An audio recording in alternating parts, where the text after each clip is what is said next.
East LA, East Los, Northeast Los, Southeast Los, all of East Los Angeles. I love every single person out there.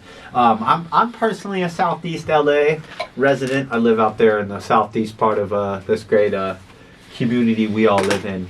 But Danny, we'll get back into more, let's say, not like a personable side of you, but let's get to the the build up, the who you are as a person. So when you were growing up out here in East Los Angeles, what were some things you saw that inspired you in terms of, say, not maybe just like the movie scene or the cosplay or the expressing yourself in ways that not a lot of people are willing to do? Like, what was it really that gave you that instinct or that reassurance that you could be what you wanted to be? Honestly, like I said, a big shout out to Samuel Ruiz. Yeah. He's the one that actually was that lit the fire on me. Honestly, he was the one that started, because honestly, it just brought back so many memories of seeing family, dressing up, old school photos in the photo albums. So it brought a lot of back of that feelings, and him and I connected on that level because we had, we had family that ran in the streets. We had family that they're in the lowrider scene. So it was just, that was one of them. But honestly, it just, being growing up in East LA is just, when you're young, you never think that's always going to be a part of you. Yeah. Everybody has that mentality. Oh no, we got to leave. It's like that song by Ithaca, Escape from the City of Angels. Ooh, that good. Yes, continue. But somehow, as much as we could try to escape, it's still part of us. Well, it's almost like one of my favorite songs out right now is by Yale Wolf and Jelly Roll. You can't live where you're from. Exactly. Like you can't undo that past. Exactly. My past has led me to where I am today. The decisions and the way I think, my thought process, and even probably, you've probably might have had some small interactions that have, built you to the way that you feel today. Has there been a direct instance in East Los Angeles that has helped you feel the way you do? Like maybe it might have been a small misagreement, or just something like so minor, that might have just put that chip in that shoulder just a little bit more to make you resemble the way you feel. Honestly, no. Honestly, I can't say I have. Like you're a very humble person, you don't let little things like that get under your skin. Exactly. For me, because being outside Danny Halloween, I'm a professional chef. I tend to be humble of what I do. So whether it's in my professional life, personal life, or as Danny Halloween life, honestly, I can't say I like to have a chip on my shoulder, because how are you going to be a good leader, a role model, especially in the community of the Chicanos? Exactly. Without that example, other people are being like, they're going to say, hey, you're just another person that's going to have a chip on their shoulder. For me, that's not who I am. Especially with, whenever little kids see me in my full outfits, they pretty much would see my mask, and they were getting scared from other scare actors. But with little kids that see me, they get scared.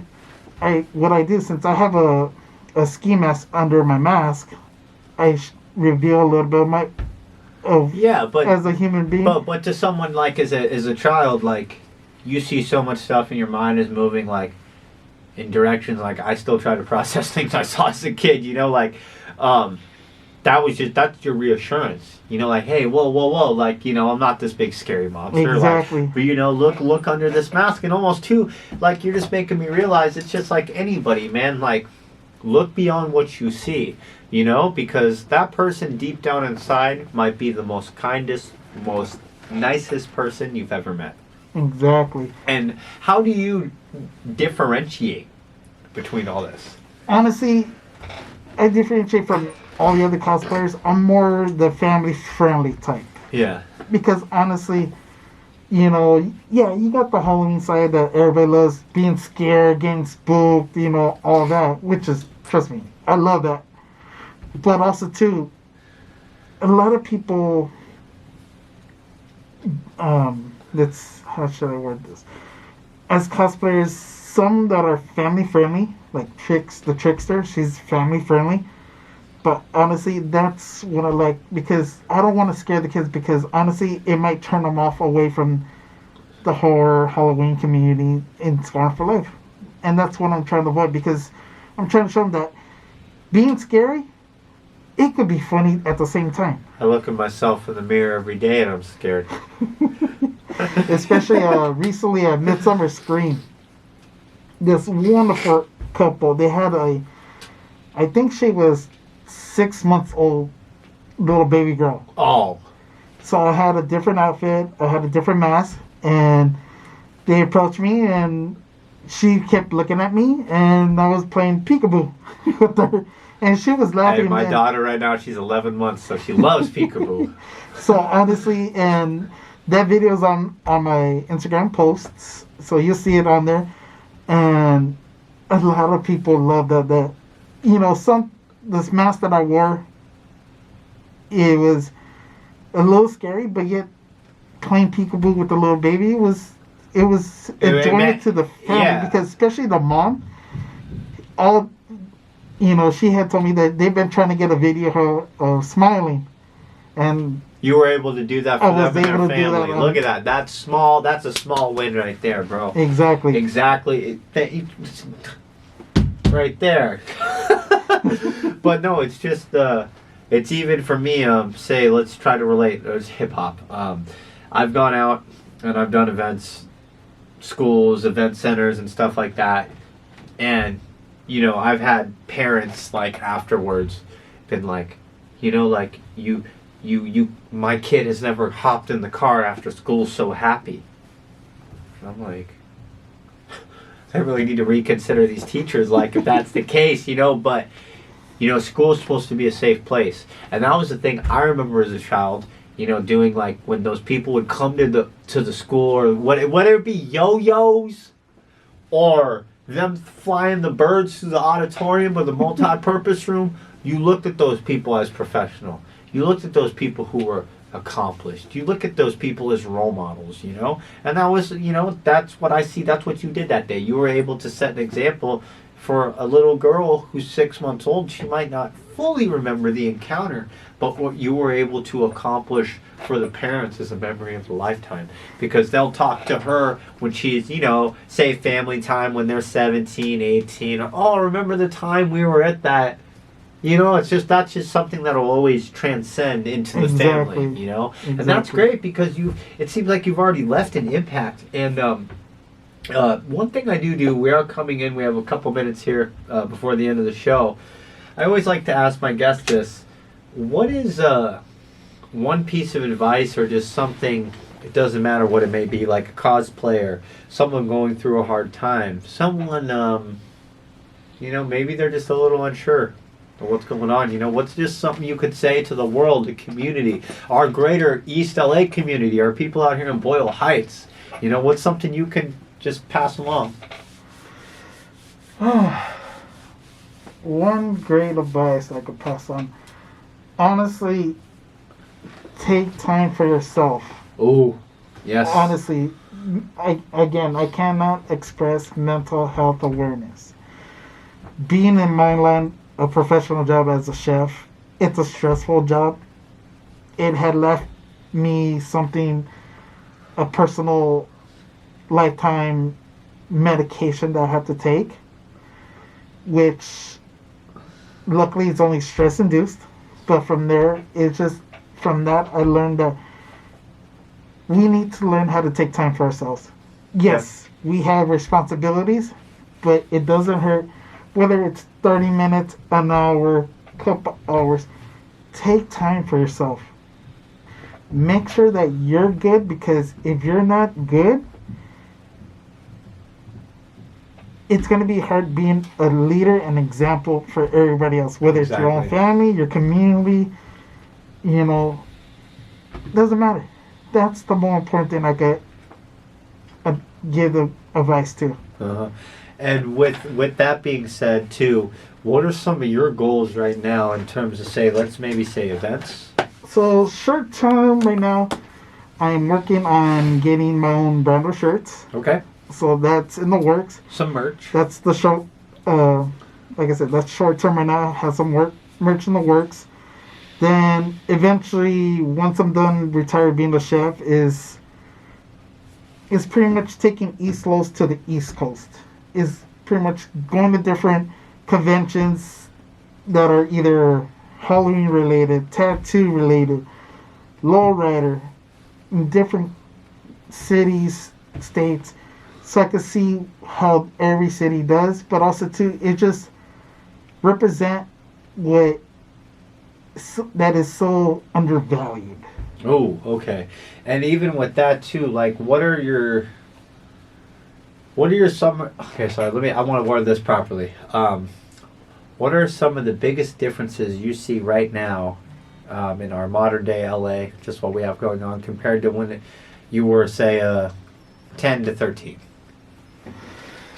Oh man. I know it's a different time. I know all that, but what are some of the, say, just like people, core values? Like, what do you see that really changed the most in Boyle Heights and East Los Angeles?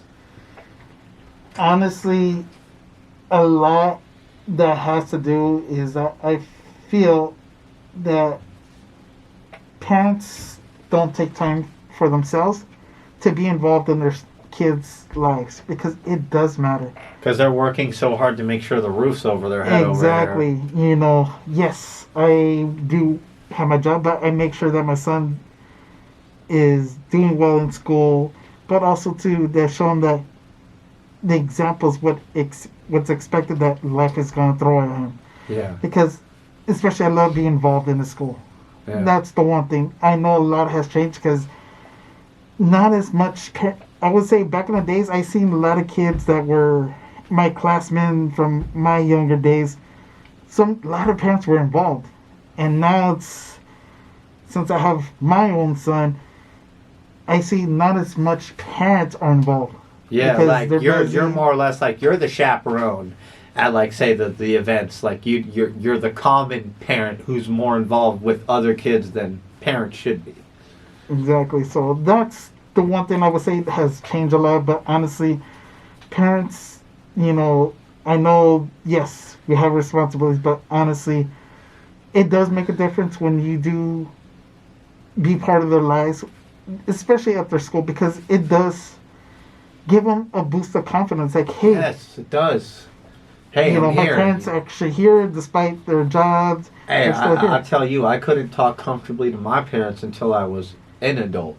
You know, like, that's a big thing too. If you're a parent who's involved with your child and your child trusts you, that says a lot about who you are as a parent. Because if you have kids who revolt, or you have kids that aren't, you know, really blend in with not say your type of parenting, because every parent is different, the style is different. But if you don't have that trust, that relationship with the person you think who, you know what I'm saying? Like, you know, I have a daughter, you have a son. You want to be able to have your kids trust you. I mean, we have Cyanide here. He has 3 beautiful children. Got to get your kids to trust you. Exactly. You know? And before we sign off here, last couple minutes, do you want to share your social media handles and where people can reach out, maybe for a business inquiry or anything? Yes. So my Instagram handle is DannyXXHalloween on Instagram. Also, too, you can reach my manager at Doble Filo Management. Okay. Also on Instagram. If you can also find them through my Instagram page on top of my icon from there. And I do have a TikTok handle. I believe I do have it as under Danny Halloween. So, but overall, mainly I'm mostly on Instagram and there. And yeah, honestly, I do have other plans in the works, especially for Christmas time. So. Oh, we gotta have a Christmas. What are we gonna have? Like a scary Santa? Jack Skellington. Honestly, no. Honestly, I am working on my version of a Grinch. Oh, I can't. You know what? We're just gonna let that rest right there because I already know who I'm dealing with and who I have in front of me. So, you know what? I kind of have a vision in my head, but I'm gonna wait until the time comes to see what you put together. But guys, it's been an honor. Danny Halloween, man, thank you for being so attentive on the DM response. Just because, you know, like I say, our show, we've kind of this summer's been a little over the place, and I just want to say thank you to my loyal listeners. I know I have a few out here, and I'm very thankful for everybody. I'm thankful for the new connections I have made tonight. I'm thankful to be back in here. Welcome back to school, kids. Honestly, I'm actually more grateful to be on your show, and you know, like I said, it's a very humbling experience, and it's simple. It's just do basic communication. My slogan is it's community, we all volunteer. You know, you put in the effort, I put in the effort back, and now it's just it's a friendship that will last forever. It's simple, you know, like you come out, sit down, talk. I think conversation is really key. That's why I do this show. I expressed to you in the beginning of our interaction today that I'm not going to let my eyes and my vision represent D'Angelino. I'm going to let D'Angelino represent D'Angelino. It's only appropriate. You guys are from the mix. You're from the city. And if anyone's going to put it on wax, I got 23 million people around me to do that. Why am I going to go around and try and figure out what the best taco or the best graffiti writer, the best cosplayer, the best lowrider? You know, I've learned that the 50s Impalas are pretty nice. I always thought it was a 64, you know, but I come down here, learn a little bit more about the scene. That 57, that 58 Impala, that's where the lowrider, you know, in terms of the, you know, value or whatever, you know, so that's where I have learned so much. Not even, we're almost at a year, fam. We are almost at a year. October 3rd is our official, like, on-air live anniversary date, so we are very close. Yeah. But this month, though, and next week will be our official 1 year anniversary here at the station. We made everything official about a week from now, a year ago. So it's definitely, there's a lot of fun energy in the air right now. We have a lot of stuff going on. And Danny, thank you so much for coming out. No, thank you for bringing me on. Thank you for being yourself, man. That's number one. Thank you for not being afraid to come out and just genuinely express and show me a side of LA that honestly I've been pretty curious about. Well, like I say, we express, you know, and I'm glad hopefully you can lead me on to, you know, more, you know, of this cosplay role that I really didn't. I didn't think that this had a subtitle or a genre, Chicano cosplay. I just thought it was like something in the Raza that everybody did. It was part of maybe like a Day of the Dead or maybe something to like represent the culture around everything, but it's more than that, you know, and that's where it's like, I need to learn, don't jump to a conclusion or an opinion, actually see it for what it is, and you'll get the answers you want. Like I said, exactly. That's what separates for me from every other cosplayer. So. Exactly. But guys, we're just gonna play like a nice little. This is like a little Halloween mix they got going on here. But you know what? We're gonna start with some Strange Magic by ELO. You can never go wrong with ELO, right? Okay, we all love ELO here. But we're gonna get this going right now, guys. Thank you so much for tuning in. This is KQBHLP in Los Angeles, California, on 101.5 FM, a community service of the Boyle Heights Arts Conservatory, broadcasting live and streaming on your FM dial or KQBHLA. Till next Sunday, family. Good night.